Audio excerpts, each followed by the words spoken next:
Welcome to the 21st Century Man podcast. We're diving deep again, this time into Chapter 15 of the 21st Century Man. It's called The Alzheimer's Tsunami, which really tells you something about the seriousness of the topic. It definitely does. It's a powerful title for a really important chapter. Dr. Brandeis and Michael Abbasi and the authors, they really lay out the landscape of this challenge very clearly. They do. Yeah. And it kicks off with this anonymous quote, just really simple but hits hard. I can still hold my dad's hand, but I miss him every day. Wow. Yeah, that just, it gets right through all the clinical stuff, doesn't it? Reminds you immediately of the human side, the families involved. Exactly, the emotional weight. And then from there, the chapter pivots beautifully into the brain itself, this incredible organ we often take for granted. Right, and they share some pretty amazing facts to get us grounded in just how complex and vital it is. Okay, yeah, let's get into those. So it's about 3 pounds, maybe 2% of our body weight, give or take. Pretty small, relatively speaking. But get this, it uses around 20% of all the oxygen and nutrients we take in. 20%. It's an energy hog, basically. And the book even says in extreme situations like, really intense stress or cold, it could be almost half. Half. That's mind-blowing. It really drives home how much it needs that constant fuel supply. Exactly. Which leads into the discussion about glucose being the main fuel and what happens with insulin resistance in the brain, which is devastating. Right, and the backup plan, ketones. Yeah, the liver can produce ketone bodies from fat breakdown if glucose isn't available. It's like the brain's emergency generator, kind of. A clever bit of biological engineering. And speaking of fat, this surprised me. The brain is over 60% fat. Yeah, mostly fat. Which makes sense then why the type of fat matters so much. Those omega-3s and omega-6s we hear about. The chapter says they're crucial for cell wall stability, keeping things working smoothly, and also for reducing inflammation. So the fat you eat literally builds your brain structure. Precisely. They're not just passive padding, they're active components. Then you've got the neurons, the actual nerve cells, about 100 billion of them. 100 billion, that number's hard to even comprehend. And that's only about 10% of the brain tissue. Gives you an idea of all the other supporting cells and structures packed in there. Just staggering complexity. The chapter also maps out brain development like it triples in size the first year. Amazing growth spurt. Continues growing until maybe 18, fully mature around 25. But still developing into our late 40s. Yeah, that extended development window is probably why it's so adaptable. That neuroplasticity concept that the brain keeps changing and learning. Like a muscle, keep using it. Exactly. But then reality bites. The chapter mentions that around age 50, some shrinkage can begin. Ah, okay. And then the statistics on cognitive impairment, they get pretty serious. They do. For the 60 to 74 age group, it's maybe 3% to 10% experiencing some issues. Okay. Then 75 to 84, it jumps to about 17%. 17%. Wow. And for 85 plus, it's almost a third, 32%. Really shows the age correlation. Yeah, it makes it crystal clear why focusing on brain health throughout life is so important, especially with all the environmental and lifestyle stuff we're exposed to. Absolutely. The core message is clear. Optimizing overall health is optimizing brain health. They're inseparable. So let's really dive into the main discussion now, starting with defining dementia. The book is clear it's not just one thing. Right. It's an umbrella term, not a specific disease. It describes a decline in memory, communication, thinking skills, severe enough that it actually interferes with your daily life. And it's caused by damage to brain cells. Damage to the neurons and their connections, yeah. Something interrupts that intricate network. Okay, and Alzheimer's disease is the most common cause under that umbrella. Yeah, the book states it accounts for about 60% of dementia cases in older adults. That's the big one. 60%.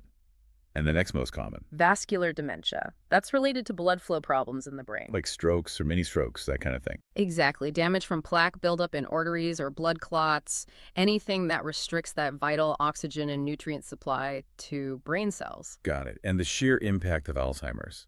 The book says it's now the 6th leading cause of death in the U.S. 6th leading cause, yeah. And affecting over 5 million Americans. That's a huge number. Just staggering. A major public health crisis. And unfortunately projected to grow. The chapter then kind of shifts to the symptoms, starting with what might seem like minor memory stuff. Yeah, things we all do sometimes, being late, losing keys, forgetting an appointment, normal life, right? To a point. But then it introduces mild cognitive impairment, MCI. This is sort of an in-between stage. Between normal aging and full dementia. Exactly. Affects maybe 20% of people over 65. The key is the decline is noticeable, either to the person or people close to them. And it's not just memory. No, often short-term memory loss is prominent, but it can also impair other mental skills. And interestingly, personality and mood changes can happen too, like more irritability, anxiety, depression, sometimes even aggression or apathy. Okay, so it's a cluster of changes. And it impacts things like judgment, problem solving. Right. Handling complex tasks gets harder.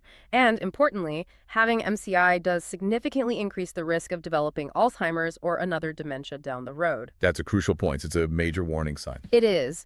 And the chapter notes something really important here. At the time of writing, there were no FDA-approved drugs specifically for MCI. Really.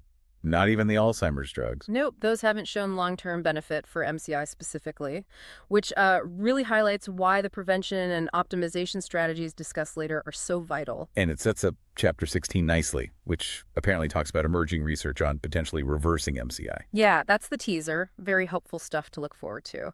But sticking with Chapter 15, after MCI, it describes full-blown dementia. Which is more severe memory loss, plus decline in at least one other area, like language or reasoning. Correct. And the key differentiator is that this level of decline significantly interferes with daily activities, often leading to a loss of independence. And the book mentions that often the person with dementia isn't aware of their memory loss. That's right. That lack of insight or anosognosia is common and can make diagnosis tricky. Families often notice first. I can imagine.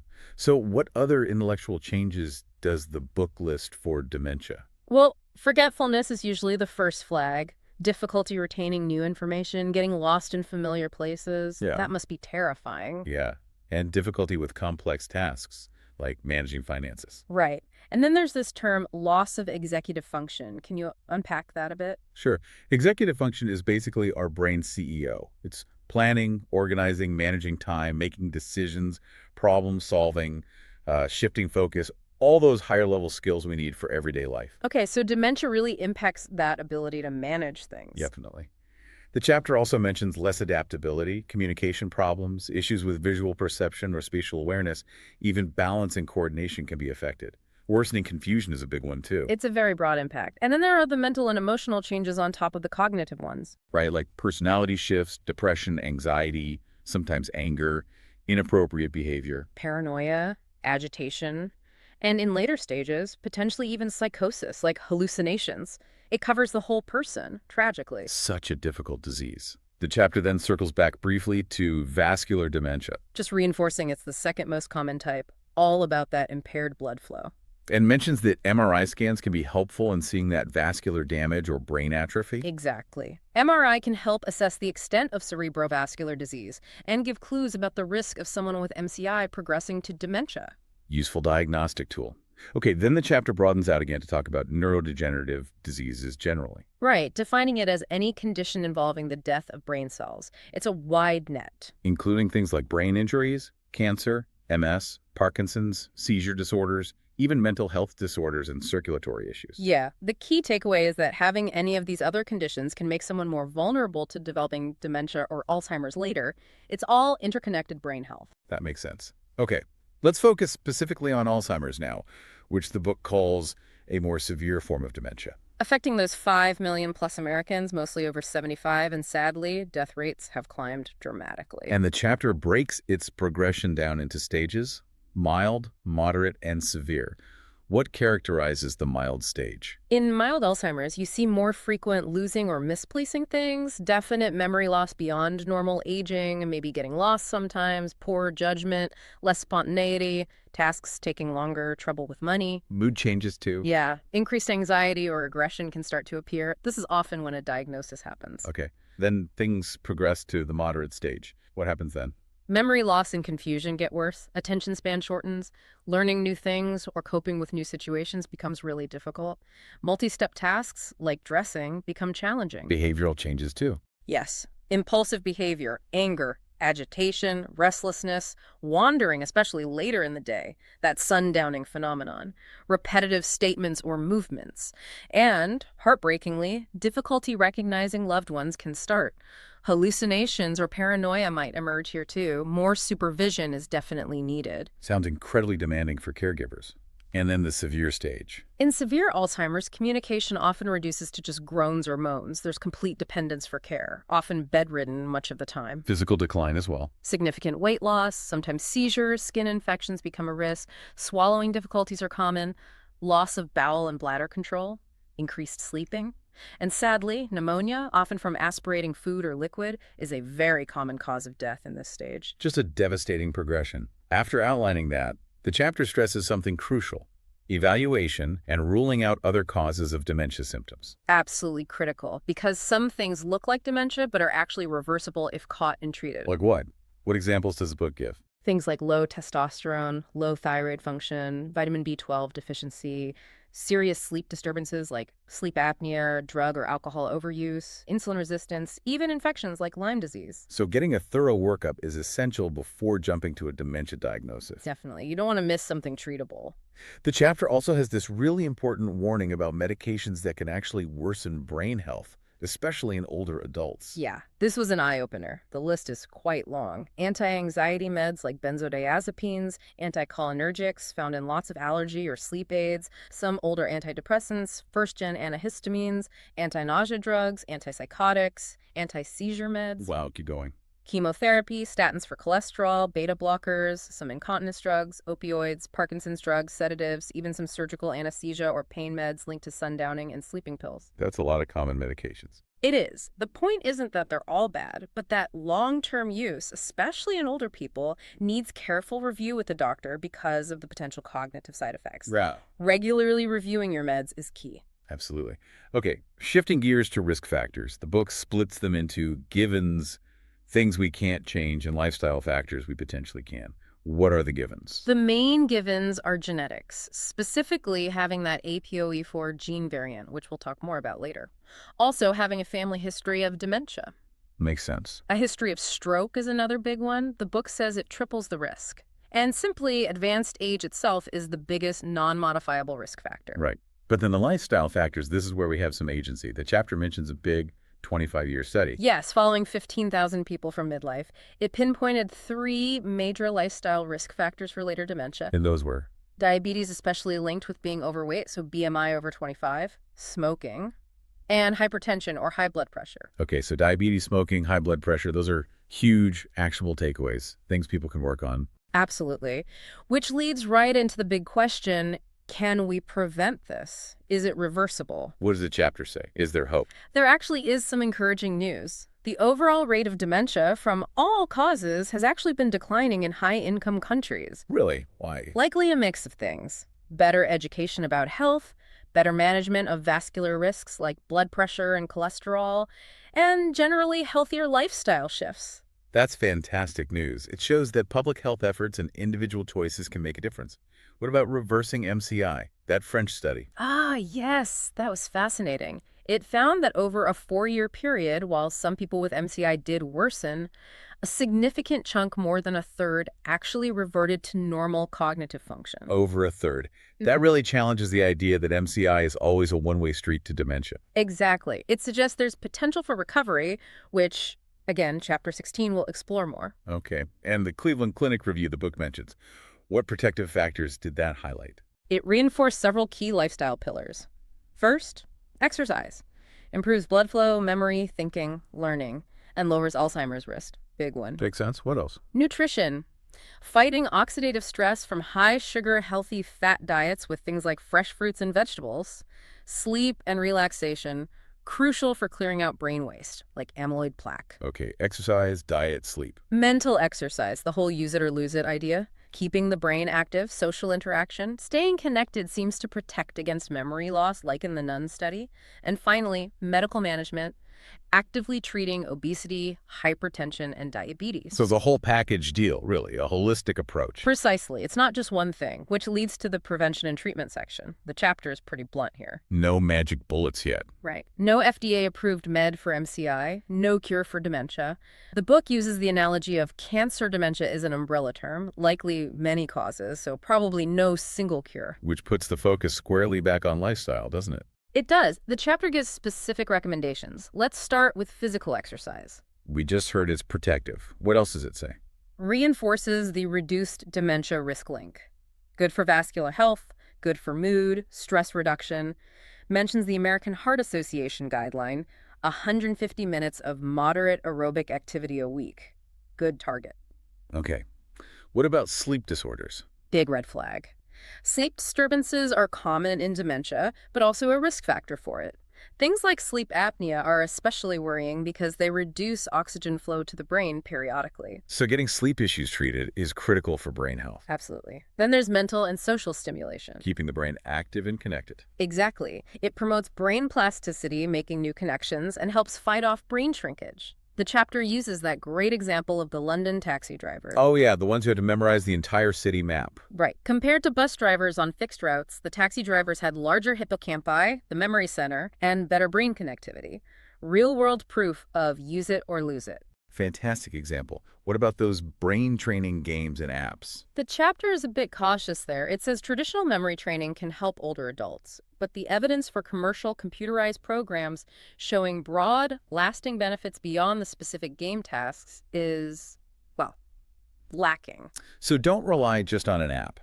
Probably better to do a variety of engaging things. Puzzles, games, hobbies, learning new skills. Keep it varied and enjoyable. Makes sense. Okay, let's talk nutrition. Increasingly important, the book says. Definitely. Poor nutrition is common in Alzheimer's patients and linked to worse outcomes.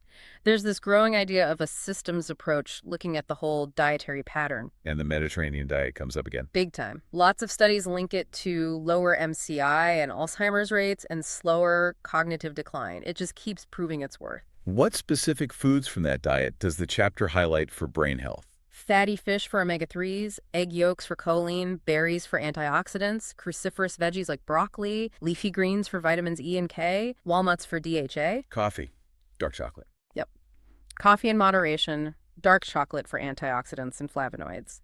But it also wisely adds a note about listening to your own body. Individual sensitivities matter. Good point. What about just taking vitamin supplements? Can you pop a pill to prevent dementia? The chapter basically says probably not as a standalone strategy. Diet should always come first. The evidence for single supplements preventing dementia is generally weak. But are any worth mentioning? It touches on a few areas of research. Antioxidants might help fight oxidative stress. B, vitamins B6, folate, B12 help manage homocysteine levels, which is linked to risk. Vitamin D deficiency is linked to cognitive issues, maybe modest benefit from supplements if deficient, but test first. Flavonoids in berries might slow decline. So no magic pill, but maybe supportive as part of a bigger plan. Exactly. Supplements should be part of a whole lifestyle program, not a replacement for healthy eating. Got it. Okay, screening. How do we check for cognitive issues? Well, there's no single blood test or scan that says dementia. It's more layered. There are basic online tools like the Cleveland Clinic one mentioned or apps that can give you a rough idea. But for a real assessment. You need a doctor using standardized tests like the Mini Mental State Exam, MMSE, or the Montreal Cognitive Assessment, MoCA. And doctors should also screen for those reversible causes we talked about, thyroid, B12, testosterone, depression. What about brain scans? Brain MRI is usually recommended in the initial workup. It shows more detail than a CT. And advanced tests, PET scans, specific MRI analysis, sometimes spinal fluid or blood tests can look for biomarkers like reduced glucose use, amyloid plaques, or brain atrophy. So a combination of clinical assessment and imaging. What about genetic testing? That APOE4 gene again. Yeah, genetic testing, especially for APOE, is becoming more common in prevention discussions. The E4 variant is the main genetic risk factor for late-onset Alzheimer's. How does it increase risk? It seems to be involved in inflammation and how well the brain clears out those amyloid plaques. Having one copy increases risk. Having two copies, one from each parent, increases it dramatically, maybe 12 times. 12 times, wow. Which really highlights that if you know you have that genetic risk, optimizing your lifestyle becomes even more critical. Genetics isn't destiny, but it can load the gun, lifestyle pulls the trigger or doesn't. Powerful way to put it. Yeah. Now, the chapter has a really important warning section. Well, Caveat emptor, buyer beware, especially regarding supplements. yes. This is so important. The brain health market is full of questionable products. The book uses Prevagen as a key example. The one advertised everywhere for memory. That's the one. The chapter points out FDA warnings about their claims, FTC charges for false advertising, criticisms of their supporting studies, basically a textbook case of marketing hype potentially outweighing solid science. So the message is, be super skeptical of miracle cures. Absolutely. Don't fall for silver bullet solutions. Stick to reputable sources for health info. The chapter mentions consumerlab.com as a good independent resource for checking supplement quality and claims. Good tip. And it suggests talking to your doctor about genetic testing if you're concerned. Yeah, and maybe seeking out physicians or counselors with expertise in genomics for personalized advice. It also directs people to the Alzheimer's Association website, alz.org, for reliable information and support. Excellent resources. Okay, let's wrap up with the key takeaways the chapter emphasizes at the end. It really drives home the scale of the problem. 50 million affected globally now, maybe 150 million by 2050. The cost is astronomical, hundreds of billions, heading towards $1 trillion in the U.S. alone. And the personal message. We don't want you to become another one of the statistics. Exactly. It reminds us there are over 35 known contributors to dementia, making that common sense lifestyle optimization approach so vital. It also stresses that MCI isn't trivial. It impacts quality of life and is a serious sign. And it ends on that empowering note about intervention points. Right. We have two main shots. Prevention through healthy living and potentially reversing MCI, though that takes more effort. It's that call to action. Be a hero and save your own life. Love that. And the final action steps. Take those big three lifestyle risks seriously. Diabetes, often diet-related, smoking, and hypertension, often exercise-related. Improve nutrition. Stop smoking. And exercise like your life depends on it. Because it does. Because it really, really does. It's a fantastic summary by Dr. Brandeis and Michael Abashian in Chapter 15, a must-read section of The 21st Century Man. Absolutely. We strongly encourage you to get the book and read this chapter fully. This deep dive has hopefully given you a solid understanding of the Alzheimer's tsunami, the risks, and importantly, the potential for prevention and mitigation. It's a lot you can do. Definitely. Please join us next time as we continue our journey through the 21st Century Man with a deep dive into Chapter 16, Reversing Early Dementia. We'll explore those emerging strategies we hinted at today. See you then.